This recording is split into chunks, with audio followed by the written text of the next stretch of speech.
Hello students, कैसे हैं आप सब। उम्मीद करता हूं आप सब अच्छे होंगे। आईसीटी वर्चुअल क्लासरूम में आप सबका स्वागत है। मैं विकास। बच्चों, क्लास 6 का मैथ्स हम कर रहे हैं चैप्टर संख्याओं के साथ खेलना। तो इसका रिवीजन हम कर रहे हैं बच्चों। इसको अच्छे से आप एक बार देख लीजिए। जो प्रीवियस सेशन में हमने क्वेश्चंस किए थे उनको एक बार रिवाइज कर लीजिए आप। और अगर वहां से कोई आपको डाउट आ रहा है तो आप पूछ सकते हैं। अदरवाइज हम नया टॉपिक शुरू करेंगे इसी चैप्टर के। तो बच्चों, क्या किसी को कोई डाउट है अभी तक जो हमने पढ़ा है? किसी बच्चे को डाउट नहीं है? शाबाश, वेरी गुड। तो अभी तक देखिए, तो प्रीवियस सेशन में हम कर रहे थे वो थे कॉमन फैक्टर। उसके आधार पे क्वेश्चन किया आपने।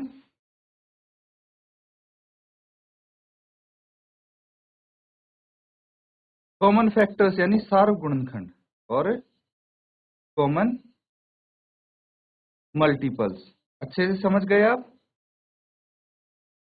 तो जो इनमें कॉमन आते हैं फैक्टर्स में दो नंबर्स के या फिर मल्टीपल्स में दो नंबर्स के, तो उनको हम क्या बोलते हैं? Common factors and common multiples. उसके बाद हमने को प्राइम नंबर्स भी किया था और इसके आधार पे क्वेश्चंस किए थे। आपको आइडेंटिफाई करते थे को प्राइम नंबर। जिन दो संख्याओं का जो फैक्टर है, कॉमन फैक्टर सिर्फ एक हो, इससे ज्यादा नहीं होना चाहिए, दैट विल बी को प्राइम नंबर। तो बच्चों, इस तरह से कर ली है। अब देखिए, अब जो टॉपिक आपके सामने आता है वो है बच्चों प्राइम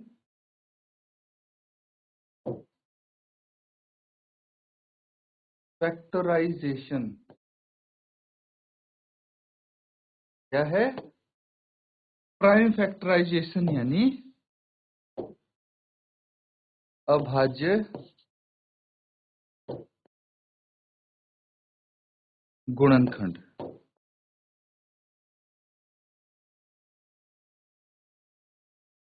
क्लियर है? प्राइम फैक्टराइजेशन यानी अभाज्य गुणनखंड। कैसे इसको करेंगे, चलिए देखते हैं कैसे हम इसको कर सकते हैं। तो यहाँ पे देखिए, जो प्राइम फैक्टराइजेशन मेथड है उसमें क्या करते हैं? गुणनखंड निकालते हैं। ये तो आपको पता है, फैक्टर निकालते हैं।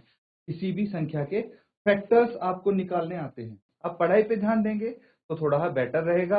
आप क्वेश्चंस के आंसर दे पाएंगे तो आपके लिए ही फायदेमंद रहेगा। इसीलिए आप अननेसेसरीली हाथ रेज करने की कोशिश ना करें बच्चों।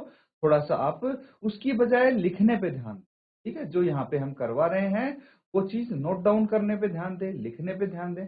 और अगर आपको कुछ बात करनी है, माइक अपने पास रखें, तब हैंड रेज करें और बात कर सकते हैं। तो अब देखिए, मैं आपको बता रहा हूं प्राइम फैक्टराइजेशन अभाज्य गुणनखंड। आप कर चुके हैं एक बार तो ये। इसके बावजूद हम दोबारा इसको रिवाइज इसलिए कर रहे हैं ताकि आपको और अच्छे से समझ में आ जाए और आपके सारे डाउट्स क्लियर हो जाएं। इसलिए ध्यानपूर्वक पढ़ें। तो देखिए, फैक्टराइजेशन पता है फैक्टर्स क्या होते हैं? फैक्टर्स तो सबको पता है ना। कोई संख्या है, ठीक है, 24 है, इसके फैक्टर्स क्या होंगे? नॉर्मल अगर फैक्टर्स की बात करें तो 1 2 3 4 6 8 12 24, ये सब इसके फैक्टर्स हैं, गुणनखंड है। लेकिन ये प्राइम फैक्टर्स नहीं है बच्चों। क्यों नहीं है मैं बताता हूं। क्योंकि एक प्राइम नंबर नहीं है इसमें, 4 प्राइम नंबर नहीं है, 6 प्राइम नंबर नहीं है, 8 प्राइम नंबर नहीं है, 12 नहीं है और 24 भी प्राइम नंबर नहीं है। ये सिर्फ फैक्टर्स हैं, ना कि प्राइम फैक्टर्स। अगर हम प्राइम फैक्टराइजेशन की बात करें तो उसमें जितने भी आपके पास फैक्टर्स आते हैं किसी संख्या के, वो प्राइम नंबर्स होने चाहिए। क्या होने चाहिए बच्चों? प्राइम नंबर्स होने चाहिए। चलिए फॉर एग्जांपल हम 24 के प्राइम फैक्टर्स निकालने की यहाँ पे कोशिश करेंगे। 24, 24 को हम क्या लिख सकते हैं? 24 को हम लिख सकते हैं 8 इंटू 3। 8 गुना 3 कितना होता है? 24 होता है। क्लियर है? अब हम 8 को भी क्या लिख सकते हैं, 8 एक प्राइम नंबर नहीं है, लेकिन अगर मैं प्राइम नंबर्स का यूज करके उनको मल्टीप्लाई करके 8 लिखना चाहूं तो कैसे लिख सकता हूं, 2 इंटू 2 इंटू 2 कितना होता है, 2 दूनी 4 दूनी 8 इंटू 3 कितना आ जाएगा, ये 24 होगा, है ना। ये 8 या 24, तो 24 के जो प्राइम फैक्टर्स होंगे वो ये होंगे। समझना बच्चों बात, 24 के जो प्राइम फैक्टर्स हैं वो ये होंगे। अब ये अलग अलग तरीके से आप कर सकते हैं, जरूरी नहीं है इसी तरीके से आप करेंगे। भाई एक और तरीका है, 24 है, इसको आप लिख सकते हैं 12 इंटू 2, 12 इंटू 2 लिख सकते हैं। अब यहाँ पे 2 तो प्राइम नंबर है लेकिन 12 नहीं है, 12 को क्या लिख सकते हैं, 4 इंटू 3, 4 थी 12 और ये 2 एज इट इज, 4 थी 12, 12 दूनी 24। अब 4 भी प्राइम नंबर नहीं है तो 4 को आप 2 इंटू 2 लिख सकते हैं, फिर 3 इंटू 2। तो देखिए अल्टीमेटली जो प्राइम फैक्टर्स आपके आते हैं, अभाज्य गुणनखंड आते हैं, वो सेम आते हैं, किसी भी तरीके से करो। 1 2 3, 3 बार तो 2 की मल्टीप्लीकेशन है, 1 2 3, और फिर एक बार इसमें 3 की मल्टीप्लीकेशन सेम आए हैं। अब देखिए अगर मैं एक और तरीका आपको बताऊं तो 24 को हम कैसे लिख सकते हैं, 6 इंटू 4, 6 चौके 24, 6 को लिख सकते हैं 3 इंटू 2, 3 दूनी 6, और 4 को लिख सकते हैं 2 इंटू 2। तो ये भी देखिए प्राइम फैक्टर्स तो वही आए हैं, कोई दिक्कत नहीं होनी चाहिए आपको। अब जनरली अगर आपसे बोला जाए प्राइम फैक्टराइजेशन के लिए तो सबसे सिंपल तरीका ये होगा कि किसी नंबर के प्राइम फैक्टर्स निकालने हैं तो उसको आप ऐसे लिख लें, क्लियर है, ऐसे लिख के फिर सबसे जो छोटा प्राइम नंबर है उससे इसको भाग करने की कोशिश करेंगे। सबसे छोटा प्राइम नंबर 2 है ना, तो 2 से इसको डिवाइड करें, क्या आएगा, 2 से 24 को डिवाइड करेंगे तो पूरा पूरा डिवाइड हो जा रहा है, बहुत अच्छी बात है, ये 12 आ जाएगा, लिख देंगे। फिर इस 12 को सबसे छोटे प्राइम नंबर से डिवाइड करने की कोशिश करें तो ये 2 से फिर डिवाइड हो रहा है, फिर भाग हो रहा है, 6 आ जाएगा। 6 को भी सबसे छोटे प्राइम नंबर से डिवाइड करने की कोशिश करें तो ये 3 आ जाएगा। अब 3 को हम सबसे छोटे प्राइम नंबर से डिवाइड करने की कोशिश करेंगे तो वो 3 ही होगा, है ना, कितना होगा, 3 ही होगा, तो उसको हम एज इट इज भी छोड़ सकते हैं। अब जो हमारे पास यहाँ यहाँ यहाँ ये नंबर्स आए हैं, ये सब क्या है, 24 के प्राइम फैक्टर्स हैं। तो आप लिख सकते हैं 24 के प्राइम फैक्टर्स क्या हो गए, 2 इंटू 2 इंटू 2 इंटू 3। देख लीजिए ये एक आसान सा तरीका है, सरल सा तरीका है प्राइम फैक्टर्स निकालने का। ठीक है बच्चों, नोट डाउन कर लीजिए, अगर किसी को डाउट आ रहा है आप पूछ सकते हैं। इसके बाद एक और तरीका है हमारे पास जिसको बोलते हैं फैक्टर ट्री मेथड, वो भी हम सीखेंगे। पहले इसको नोट डाउन कर लीजिए, किसी बच्चे को कोई डाउट अगर है आप पूछ सकते हैं।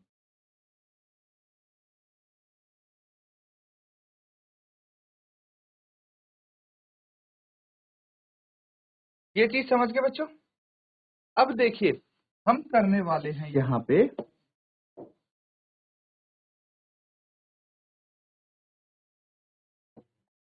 गुणनखंड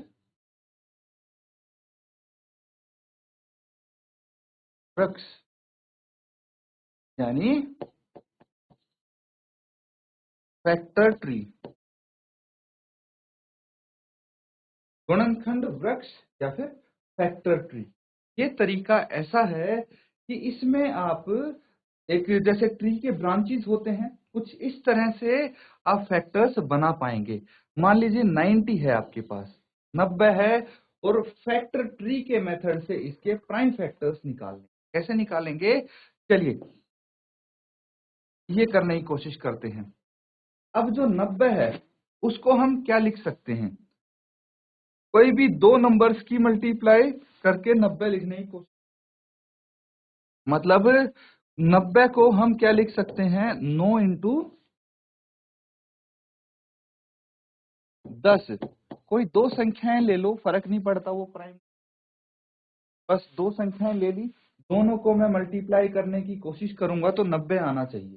ठीक है, तो अब यहां पे मैं 10 लिख देता हूं और ये हो गया 9। ठीक है, कुछ कुछ ट्री की तरह, आपके ट्री की ब्रांचेज की तरह ये फैलता जाएगा। अब देखिए जो 10 है उसके भी हम क्या करेंगे, फैक्टर्स लिखने की कोशिश करेंगे, और तब तक इनको तोड़ते रहेंगे जब तक हमारे पास प्राइम नंबर्स ना आ जाएं। जैसे 10 को मैं क्या लिख सकता हूँ, 10 को लिख सकता हूँ बच्चों 2 इंटू 5, 2 गुना 5 10 होता है, तो यहाँ पे 2 लिख दिया मैंने और यहाँ पे 5 लिख, कितना हो गया 2 गुना 5 10, 10 गुना 9 90, ऐसे करके आना चाहिए। ये 9 को हम ब्रेक कर सकते हैं, बिल्कुल कर सकते हैं, ये आ जाएगा 3 और यहाँ पे भी आ जाएगा 3, 3 गुना 3 9 होता है। तो देखिए जितने भी आपकी ये एंड ब्रांचेज हैं सब में प्राइम नंबर आ गए, 2 एक प्राइम नंबर है, 5 भी प्राइम नंबर है, 3 भी, और ये 3 भी प्राइम नंबर है। तो ये सब 90 के प्राइम फैक्टर्स आ गए with help of factor tree, यानी गुणनखंड वृक्ष की हेल्प से। अब देखिए जरूरी नहीं है कि सबका तरीका सेम हो बच्चों, है ना, जरूरी नहीं है सब इस क्वेश्चन को ऐसे ही हल करने की कोशिश करें। कुछ बच्चे अलग तरीके से भी ट्राई कर सकते हैं, उसमें कोई दिक्कत नहीं है। मान लीजिए ये 90 है, अब इन दोनों को कोई दो नंबर है जिनको मल्टीप्लाई करके 90 है, तो जरूरी नहीं है वो सिर्फ 10 इंटू 9 ही हो, वो 15 इंटू 6 भी तो हो सकता है। 15 गुना 6 कितना होता है, 90 ही तो होता है। तो किसी के माइंड में पहले ये भी आ सकता है कि 15 गुना 6 90 होता है, मैं तो ये लिखूंगा, कोई दिक्कत नहीं, आप लिखिए, आंसर फिर भी सेम आएगा। चेक करते हैं, तो 15 को हम क्या लिख सकते हैं, 5 इंटू 3, 5 दिया 15 होता है। क्या हम इसको फर्दर ब्रेक कर सकते हैं, ये दोनों ही प्राइम नंबर आ गए, अब आगे हम नहीं लिख सकते, लेकिन 6 को हम लिख सकते हैं 2 2 3, 2 तिया 6 होता है, ये दोनों भी प्राइम नंबर्स आ गए। क्लियर है, अब कोई डाउट नहीं होना चाहिए, तो इसको आप देखिए नोट डाउन कर लीजिए। और ये हो गया आपका फैक्टर ट्री मेथड से हम कैसे प्राइम फैक्टराइजेशन निकाल सकते हैं। अब कहीं कहीं पे आपको क्वेश्चंस में गिवन होगा कि भाई फैक्टर ट्री मेथड से आप इसके प्राइम फैक्टर्स निकालो, तो ये मेथड यूज करेंगे। अगर नॉर्मली बोला जाएगा कि प्राइम फैक्टराइजेशन करो किसी नंबर का, तो भाई नॉर्मली आप कर सकते हैं, जो इससे पहले अभी हमने सीखा है। अब यहां तक किसी बच्चे को अगर डाउट है आप पूछ लीजिए, बट अदरवाइज इसके बाद कुछ क्वेश्चंस हम करेंगे इस एक्सरसाइज से, जो नेक्स्ट एक्सरसाइज की।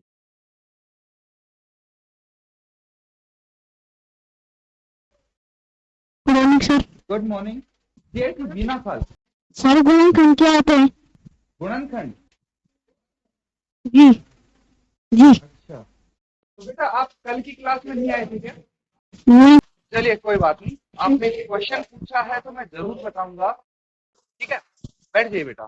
किसी का और कोई सवाल है कि ऐसी जीना खाल बेटा किसी और बच्चे का इसके अलावा दूसरा सवाल हो तो पूछिए आप। सर सार गुणनखंड क्या होते हैं? सार गुणनखंड। चलिए बेटा कल की क्लास में आप भी नहीं आए थे क्या? सर नहीं। ओके, चलिए ठीक है, गुणनखंड और सार गुणनखंड वो चीजें पूछिए आपने। और कोई सवाल, जी। किसी और बच्चे का सवाल हो वो भी पूछ सकता है। चलिए, दो क्वेश्चन पूछे हैं CIC बीना खाल ने, GHS राउंड रामो। बेटा आप में से भी कोई अगर सवाल हो पूछ सकते हैं आप।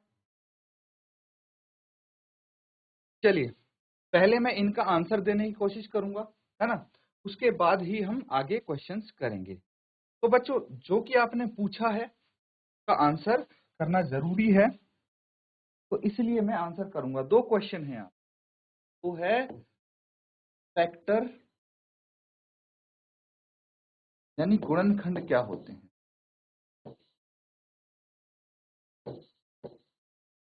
है कि नहीं, गुणनखंड क्या होते हैं ये सवाल है आपका। और दूसरा सवाल है दूसरे बच्चे का कि सार्व गुणनखंड क्या होते हैं,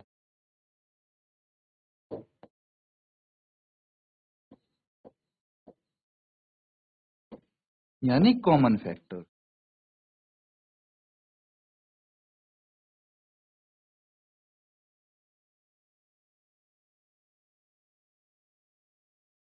तो ठीक है बच्चों, देखिए सबसे पहली बात तो ये कि आप डेली क्लास अटेंड करने की कोशिश की, है ना। अगर कोई टॉपिक नहीं आता है तो यहाँ रिवीजन होने का यही तो एक फायदा है बच्चों।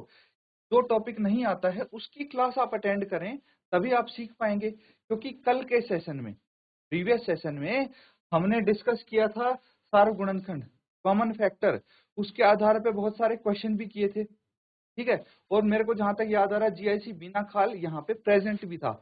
हो सकता है जिन्होंने ये सवाल पूछा हो वो बच्चे ना आए हो क्लास में, तो आप क्लास अटेंड करें जरूर, है ना। अगर कोई टॉपिक आपको आता है फिर तो मिस कर सकते हैं, कोई दिक्कत नहीं। लेकिन आपको ये आता नहीं था कॉमन फैक्टर, तब भी आपकी कल की क्लास में नहीं आए, तो ये गलत चीज है, ठीक है। और दूसरी बात ये, अगर इन केस कोई टॉपिक आपका मिस हो जाता है या कोई चीज नहीं आती, तो बच्चों YouTube पे सारी वीडियोस अवेलेबल हैं, ठीक है।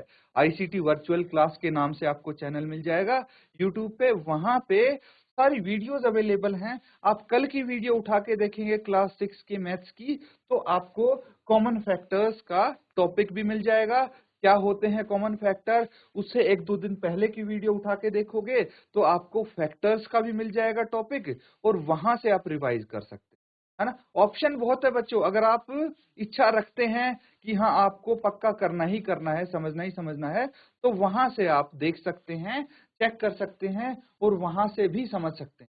अगर वहां से भी नहीं समझ में आता, नहीं दिक्कत आती, तो बच्चों आप अपने स्कूल में जो टीचर्स हैं वो भी हमेशा आपको समझाने के लिए तैयार रहते हैं। कभी भी आप पूछिए, कोई टीचर मना नहीं करता आपको, तो वहां से ही पूछ सकते हैं, यहाँ से हमसे पूछ सकते हैं, उसके बावजूद आप सवाल पूछ सकते हैं। चलिए, जीआईसी बीना खाल से बच्चा बात करना चाह रहा है, बेटा अनम्यूट कर देते एक बार आपको। Good morning good morning. Good morning बच्चे। सर। गुणनखंड के कितने प्रकार होते हैं? गुणनखंड के कितने प्रकार होते हैं? जी। ठीक है, अब देखिए जो गुणनखंड है वो क्या होते हैं। सबसे पहले गुणनखंड डिस्कस करते हैं, फैक्टर्स डिस्कस करते हैं। तो कोई भी संख्या है, कोई भी संख्या है, जैसे मान लीजिए 6 है, नंबर 6 है, इसके फैक्टर्स क्या होंगे, गुणनखंड क्या होंगे। तो ऐसे नंबर्स जैसे 1 हो गया, ठीक है, 2 हो गया, 3 हो गया और 6 हो गया, ये सब इसके गुणनखंड होंगे। लेकिन 1, 2, 3, 4 और 5 इसके गुणनखंड नहीं होंगे। चीज समझिए, ये 2 इसके गुणनखंड नहीं है, ये सब इसके गुणनखंड हैं। कैसे पता लगा बच्चों, किसी भी जो गुणनखंड होता है ना, उससे आप इस संख्या को अगर भाग करेंगे तो ये पूरा पूरा भाग होगा। समझने की कोशिश कीजिए, जैसे आपके पास गुणनखंड है 2, तो 6 को 2 से भाग करेंगे ना, 2 तिया 6, तो शेष आएगा 0, शेष 0 आएगा, ठीक है। या फिर कोई भी 2 नंबर्स हैं, 2 है 3 है, इन दोनों को आपस में मल्टीप्लाई करेंगे तो ये 6 आ जाएगा, तो वो इसके फैक्टर्स हैं, गुणनखंड हैं, ठीक है। तो जैसे 6 है, 6 से 6 को भाग करेंगे तो कितना आएगा, 6 एकम 6, शेष 0 आएगा। शेष अगर 0 आता है किसी नंबर को भाग करने पे, तो जैसे 6 से मैंने 6 को भाग किया, शेष 0 आया, मतलब 6 6 का क्या है, गुणनखंड है, फैक्टर है, ठीक है। तो फैक्टर्स क्या होते हैं, फैक्टर्स उस नंबर के बराबर या उससे छोटे अंक होते हैं, उस संख्या के बराबर या उससे छोटे अंक होते हैं जो उस संख्या को पूरा पूरा भाग कर दें। क्लियर है, समझ गए, ये फैक्टर्स हो गए। अब देखिए, अब 4 और 5 क्यों नहीं है, किसी के मन में अगर सवाल आता है कि सर 4 और 5 आपने फैक्टर्स क्यों नहीं माने, ये फैक्टर्स क्यों नहीं है, तो मैं बता दूं, इससे भी आप 6 को भाग करके देख लीजिए। मान लीजिए 4 से हम 6 को भाग करते हैं तो यहाँ पे शेष 0 नहीं आएगा, ये पूरा पूरा भाग नहीं होगा, 4 एकम 4, शेष कितना बच गया, 2 बच गया। तो ये एक अच्छा तरीका है, आप ये पहचान सकते हैं कि ये एक इसका फैक्टर है या नहीं है, ठीक है। तो 4 6 का फैक्टर नहीं है। सिमिलरली 5 से भी इसको डिवाइड करेंगे तो भी नहीं होगा, पूरा पूरा तो भाग नहीं होगा ना, तो 5 भी इसका फैक्टर नहीं हुआ। इस तरह से आप पता लगा सकते हैं, ये होते हैं बच्चों फैक्टर्स, ठीक है। क्लियर है, किसी बच्चे को फैक्टर्स में कोई डाउट है, हैंड रेज करके पूछ सकते हैं फिर से आप, नहीं है। चलिए, अब आती है कॉमन फैक्टर्स। ठीक है, कॉमन फैक्टर्स का नंबर आता है। कॉमन फैक्टर्स क्या होते हैं ये डिस्कस कर लेते हैं। मान लीजिए हमारे पास दो नंबर हैं, क्या है 10 और 12।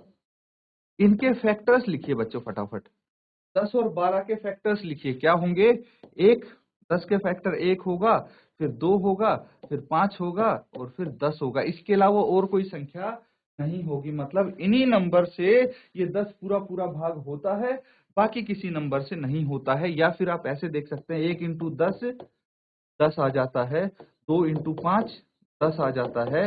बाकी और कोई भी ऐसे नंबर्स नहीं है तो मल्टीप्लाई करके हम 10 ला सकें। ठीक है, तो ये इसके फैक्टर्स हो गए, लिख लीजिए। उसके बाद अगर 12 की बात करें तो 1 2 3 4 6 12, ये सब 12 के फैक्टर्स हैं, गुणनखंड है।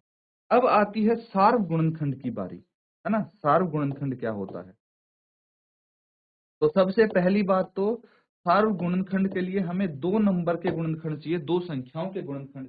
हाँ, तभी हम कॉमन फैक्टर सार्व गुणनखंड निकाल सकते हैं। इसको शॉर्ट फॉर्म CFB में लिख देता हूं। तो देखिए सार्व गुणनखंड वो होंगे जो दोनों नंबर्स के फैक्टर्स में, दोनों नंबर के, दोनों संख्याओं के गुणनखंडों में कॉमन होंगे, सार्व होंगे। जैसे एक है यहां भी प्रेजेंट है, यहां भी मौजूद है, एक दोनों जगह मौजूद है, तो ये कॉमन हो गया, कॉमन फैक्टर हो गया 10 और 12 का। इसके अलावा जो दो है वो यहां भी प्रेजेंट है, यहां भी प्रेजेंट है, तो ये दो क्या हो गया? कॉमन फैक्टर हो गया 10 और 12 का। इसके अलावा कोई कॉमन फैक्टर है? नहीं है, क्योंकि कोई भी कॉमन नहीं है बाकी जो बचे फैक्टर्स हैं उनमें। देखिए जैसे 5 यहाँ 10 का फैक्टर है लेकिन 12 का नहीं है ना, तो ये कॉमन नहीं हो सकता। 10 10 का फैक्टर है लेकिन 12 का नहीं है, तो ये भी कॉमन नहीं हो सकता। तो कॉमन फैक्टर वो हुए जो दोनों नंबर्स के फैक्टर में कॉमन होंगे, आएंगे। ठीक है, 10 का फैक्टर भी होगा वही, 12 का फैक्टर भी होगा, तो वो 10 और 12 के सार्व गुणनखंड हो गए, कॉमन फैक्टर हो गए। समझ में आया बच्चों? अगर इसमें कोई डाउट है आप पूछ सकते हैं। GIC बिना खाल बच्चों, जिस जिसका ये क्वेश्चन था, अगर आपको समझ में आया है हैंड रेज करिए आप। समझ में आ गया? वेरी गुड, वेरी गुड, बहुत अच्छे। चलिए हाथ नीचे कर लीजिए। अब भी अगर इन दोनों टॉपिक में किसी का डाउट है, कोई चीज नहीं समझ में आई है, फिर से आप पूछ सकते हैं। चलिए कोई दिक्कत नहीं। अब देखिए फैक्टर्स की बात करें तो अभी जो हमने सीखा था वो क्या है? ये तो भाई फैक्टर्स अगर निकालने हैं तो निकाल सकते हैं, लेकिन यहाँ पे एक चीज आती है प्राइम। प्राइम नंबर्स पता है आपको क्या होते हैं? अभाज्य संख्याएं। ये भी हमने डिटेल में डिस्कस की थी बच्चों। और 1 से 100 तक की जो भी 1 से 100 के बीच में अभाज्य संख्याएं आती हैं वो भी हमने लिखी थी। ठीक है,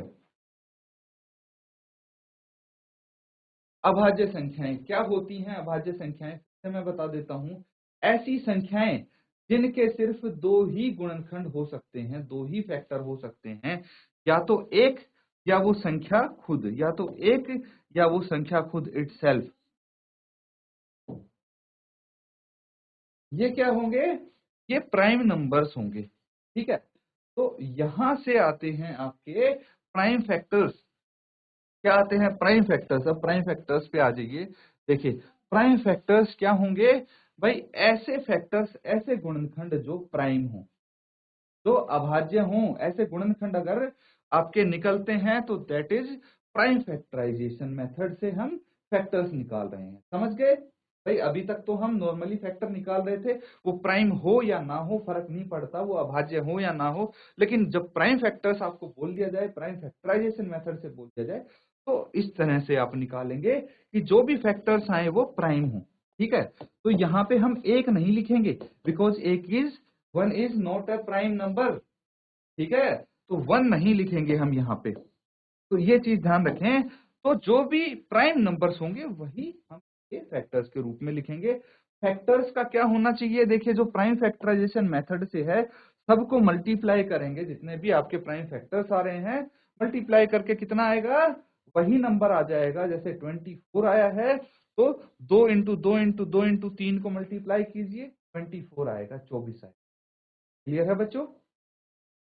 तो ये हो गए आपके प्राइम फैक्टर्स यानी अभाज्य गुणनखंड। तो यहाँ पे हमने टॉपिक तो डिस्कस कर लिया है, बाकी आपको जो डाउट था वो भी मैंने क्लियर कर दिया है बच्चे।